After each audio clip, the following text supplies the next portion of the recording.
What's up, movie fans? Guys, so one of my first videos ever on this channel was ranking all of the MCU villains, and that was a while ago. That was almost 4 years ago at this point. Back then, there were only 23 MCU movies. There are now 31 MCU movies, along with a bunch of TV shows. So I figured this is probably a good time to update that ranking list. We just got Kang, who is now the new big villain of the MCU. So yeah, today I am going to start ranking all 50 MCU villain. I'm not ranking all of them in one video because that would be way too much, so this is a part 1 of 2. In this video, we're going to be going over the bottom 25 villains, and then in the next video, we'll talk about the top 25. Yeah, this video is going to be mostly negative. I'm gonna be real here, because a lot of the villains who are on this bottom half of the list are just kind of they're not great, and some of them are just, like, downright bad. Let's just get into this. Number 50, the worst villain in the entire MCU, is Malekith, the main villain of Thor: The Dark World. This villain has always just been so bland and generic to me. He doesn't have any distinguishable motivation. He's not particularly threatening. He doesn't have any personality. He is just a completely boring, generic villain. And I've always just found him to be the least interesting villain in the whole MCU. Number 49 is gonna be Laufey, the second main villain of the first Thor movie. Laufey, I have a lot of the same things to say about him as I did with Malekith. Laufey is just an incredibly bland, generic villain, doesn't have a lot of personality, no motivation. The only thing that brings Laufey above Malekith is the fact that Malekith is the main villain of a movie. So, with him, it's far more egregious to have him not have any personality or motivation. With Laufey, Loki's the main villain of the first Thor movie, so I can accept a lot more that Laufey is a bit more generic than I can with Malekith. Number 48 is Dormammu, who is kind of the main villain of the first Doctor Strange movie. I always kind of struggle with who I consider to be the main villain of Doctor Strange, because you have Dormammu, he's the villain who's in control of everything, but Caecilius is the villain who gets a lot more focus, so I'm always kind of split there. But Dormammu, one of the two main villains of Doctor Strange, he's also very bland, very generic. He's just kind of this big, evil monster. However, I am putting him above the bottom two because I think this villain is kind of hilarious. His only scene that he's in the entire MCU is him getting so mad at Doctor Strange that he just straight up rage quits. That's kind of funny, so that brought him above the bottom two. 47, I have Sonny Birch, the second main villain of Ant-Man and the Wasp. Sonny Birch is another villain who's kind of just generic. He's this generic arms dealer. He just wants to sell weapons for money. That's his entire motivation. He has a bit more personality than the bottom three, but he's another generic villain. Number 46 is Crow, the secondary villain of Eternals. Now, this is where we start to get into villains who have a bit more motivation to them. Crow, I think, actually started as a pretty interesting villain, but by the end of Eternals, he's just nothing but wasted potential. He spends the first half of the movie as this monster with no personality, he's not sentient. Then halfway through, he gains sentience and he realizes that the Celestials are using both the Deviants and the Eternals as pawns. He even says that. And so I kind of thought in that moment, hey, maybe they're going to do something with this where Crow's actually going to turn against the Celestials. And then they almost did that in the final battle of the movie, because Crow came in and Crow joined the Eternals for a brief second in fighting Icarus. And I thought, hey, the Eternals and the Deviants are going to team up. That's such a cool twist. And then, nope, Crow just goes off to fight Thena on their own, and Thena just kills him almost immediately. And that's it. That was the end of Crow. He started out as a cool concept. By the end, he was just wasted potential. Number 45 is Aisha, one of the two secondary villains of Guardians of the Galaxy Volume 2. I've always found Aisha and her whole role in Guardians 2 to be so bizarre. Her and the Sovereign in general just seem like they feel like they're so much higher than everybody else, and they're just the supreme species in the universe. So I want to hate Aisha, but at the same time, she's kind of in the right in Guardians of the Galaxy Volume 2. Rocket stole the Sovereign's batteries, which are clearly very important to them, and they clearly need, as you're watching the Guardians just continuously beat the Sovereign, I'm kind of just thinking, they should probably just give them back the batteries, though. And that's not something I should be thinking about the villain of your movie. I shouldn't be siding with them. So yeah, Aisha, I've always found her role in Guardians 2 to be so bizarre. Number 44 is gonna be Hulk King from She-Hulk. Perhaps the lamest and most non-threatening villain in the whole MCU. I do give him extra points, though, because I think it's kind of hilarious that Marvel took the trolls who, criticize MCU movies for being woke, essentially, and they took one of those people and made them the villain of an MCU show.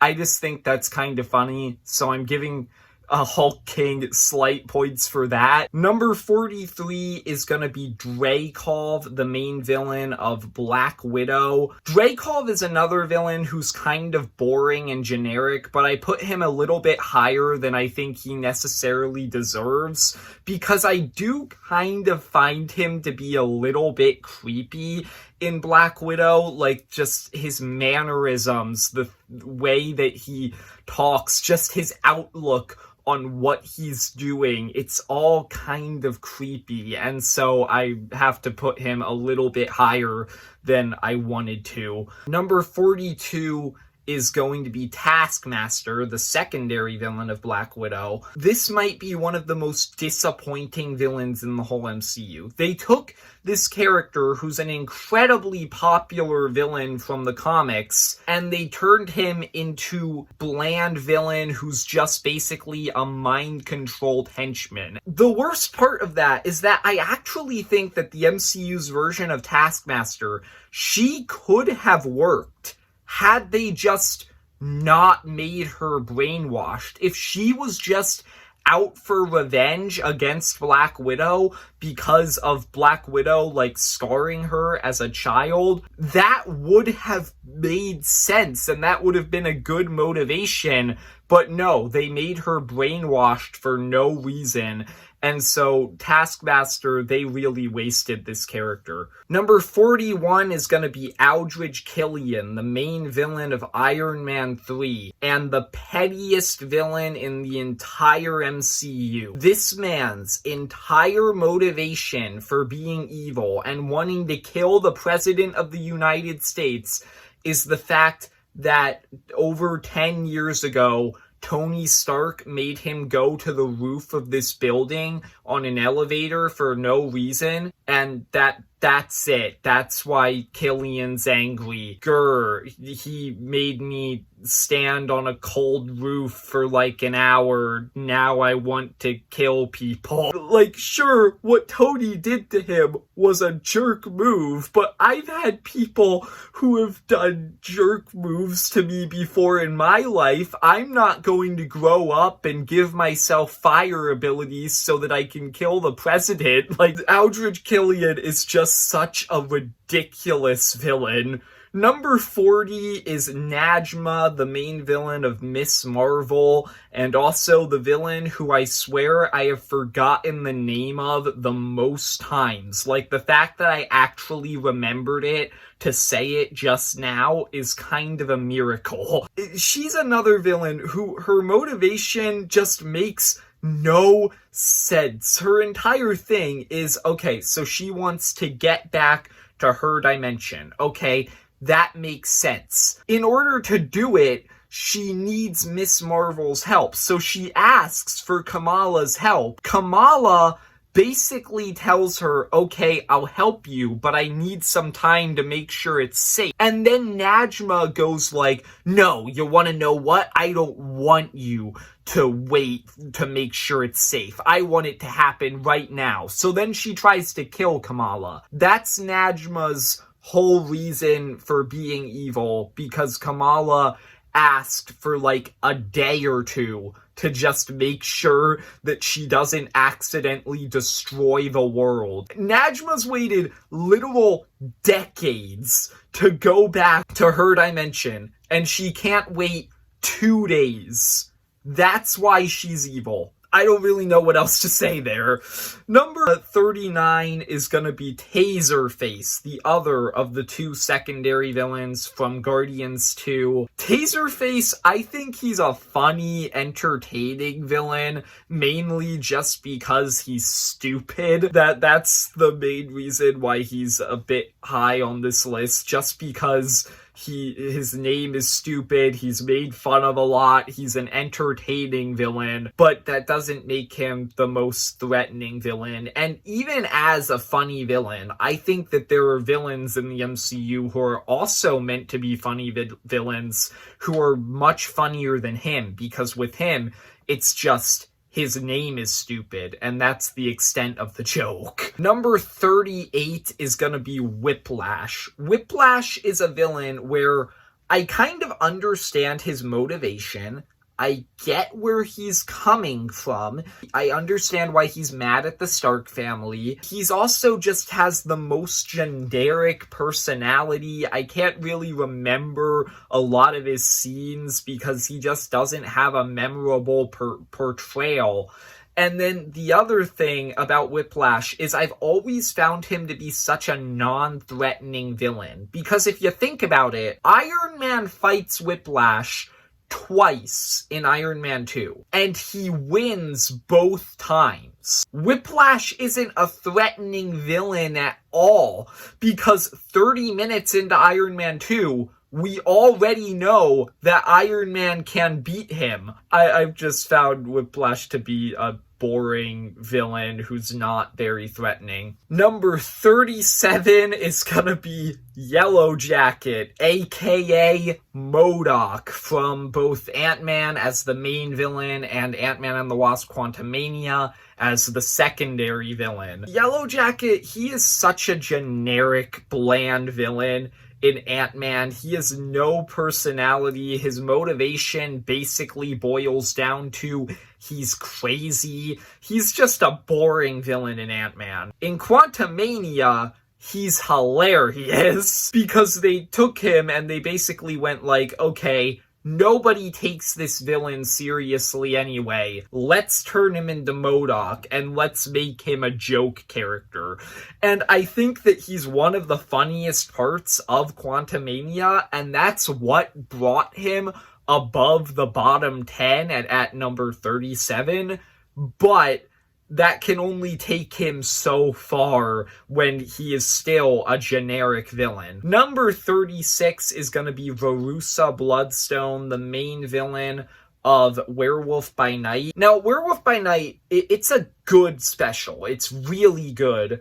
But the problem with Werewolf by Night is just that it's only 50 minutes long. You can only really do so much with the concepts in that special. And I felt that that was a problem with Verussa Bloodstone because you only really get the basics of who she is, what her motivation is. Basically, the only information you learn about her is she hates her stepdaughter and she's obsessed with her dead husband. That's it. That's the only information that you get about her. So she works for this special that she's in, but when you're comparing her to a lot of these other villains who get so much development over long movies or shows, she's kind of compared to all of them. Number 35 is Carly Morgenthau from Falcon and the Winter Soldier. When I first watched Falcon and the Winter Soldier, I thought that Carly was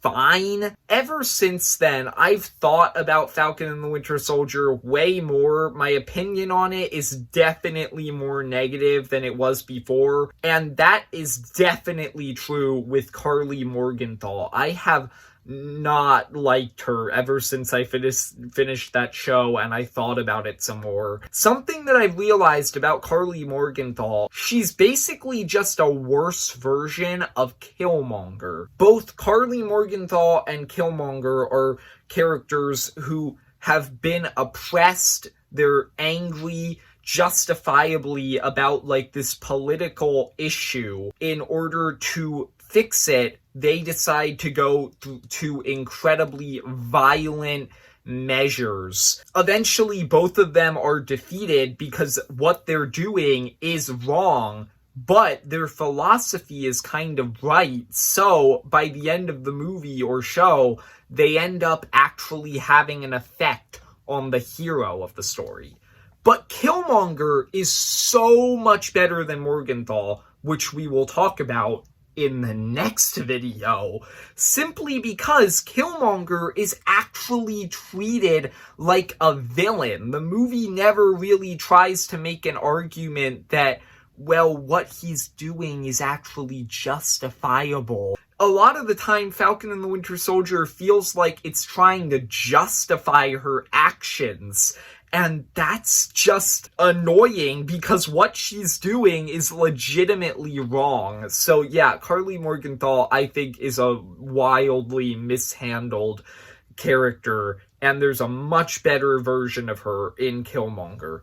Number 34, Caecilius. And I think that Caecilius is another villain who kind of has a strong motivation. I think that his motivation makes sense. He doesn't want to die. Relatable. I think that his motivation of wanting eternal life, being manipulated by Dormammu into believing that Dormammu can provide it, that's a fair motivation.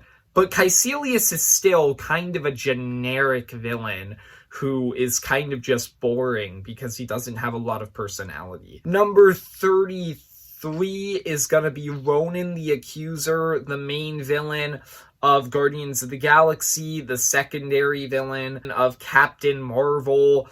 I basically have the same thing to say about Ronan as I do with Caecilius. He has a strong motivation. I understand why he's mad at Xandar. They've been at war for centuries and he wants revenge against Xandar. I get why he's angry, but he's another villain who's kind of generic. He doesn't have a lot of personality. He's just kind of boring guy who yells a lot and who wants to blow up a planet. And that's really it for Ronan. So yeah. Number 32 is Yon-Rogg. This is a villain who I think also had a lot of wasted potential. He's the main villain of Captain Marvel. In that movie, I think that what they were doing with him at first was actually pretty interesting because he was like Carol's mentor figure. It's pretty clear that he actually does kind of care about Carol. So I thought after he was revealed to be the villain of the movie, oh, that's interesting. Maybe it's going to be revealed that he really does care for Carol, and he's gonna betray the Kree to try and protect her, but then his subordinates are going to become the villains of the movie. I thought that was what they were going to go for. But nope, turns out Yon-Rogg is just a generic villain who didn't really care about Carol. He was just pretending the whole time. So yeah, he's another villain who's kind of just wasted potential. Number 31, Abomination, the main villain of The Incredible Hulk, who was later reformed and became a supporting character in She-Hulk. Now, in The Incredible Hulk, I've always found Abomination to be a generic villain. He's kind of just insane in The Incredible Hulk. He just wants the Hulk's power for some reason. It honestly just feels like he just wants to fight the Hulk. That's his entire motivation for being evil. There's nothing really beyond that I ever felt.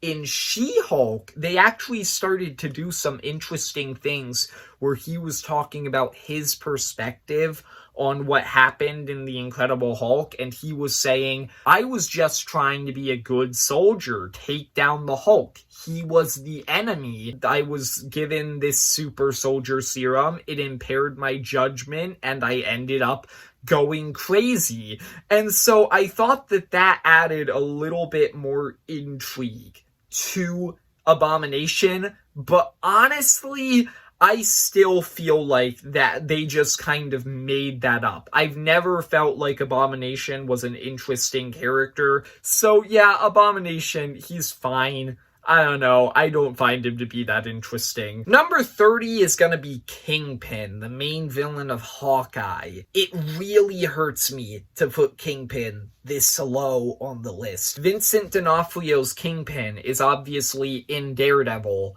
Daredevil is a fantastic show. If we were talking about the Daredevil from Kingpin, he would be top 10, possibly top 5 villain for me, because he is such a threatening villain in Daredevil with such a great complex motivation. But in Hawkeye, which we know for a fact is canon to the MCU, we don't know for sure if Daredevil is canon, so I can't really take it into account. In Hawkeye, Kingpin doesn't have a lot of depth. Now, I still think that Kingpin is pretty threatening in Hawkeye. Vincent D'Onofrio obviously puts on a great performance. I think that just the idea of having this super-powered crime lord, his fight with Kate Bishop at the end, that makes him scary, but he doesn't have as much depth or complexity as he did in Daredevil. So I like him, but after seeing him in Daredevil and seeing what he could be, I can't help but be a little bit disappointed by the Kingpin we got in Hawkeye. Number 29 is going to be Ironmonger, the first villain in the entire MCU, the main villain of Iron Man. Ironmonger is a pretty strong villain for the first half of Iron Man, just because I think that Jeff Bridges' performance is pretty good. The twist that he's evil, you can kind of see it coming, but it still feels like a legitimate betrayal. I just think that he was a pretty strong villain for the first, 2/3 of the movie. But then in the final third of the movie, when he becomes Ironmonger, I've always found it hard to take him seriously. His plan just falls apart if you apply any level of logic to it. I want to kill Tony Stark to take over the company. So what I'm gonna do is I'm going to fight Tony Stark, brutally beat him to death in this parking lot of the company while yelling out of this suit what is clearly my voice. And then I'm gonna take over the company. That's Ironmonger's plan in the final battle of this movie, and so I've always found that to be a little bit difficult to take seriously. Now, Number 28, number 27, and number 26. They are the top 3 of part 1 of this video. Obviously, they're not the end of this ranking list. Part 2 will be coming soon. I'm not really sure when exactly. But the next 3 villains are the top 3 on this list. And I'm kind of gonna group them together because I think I have very similar things to say about them. So first off, you have number 28, Justin Hammer. I find Justin Hammer to be a hilarious villain. He's the secondary villain of Iron Man 2, and he's just a bumbling idiot.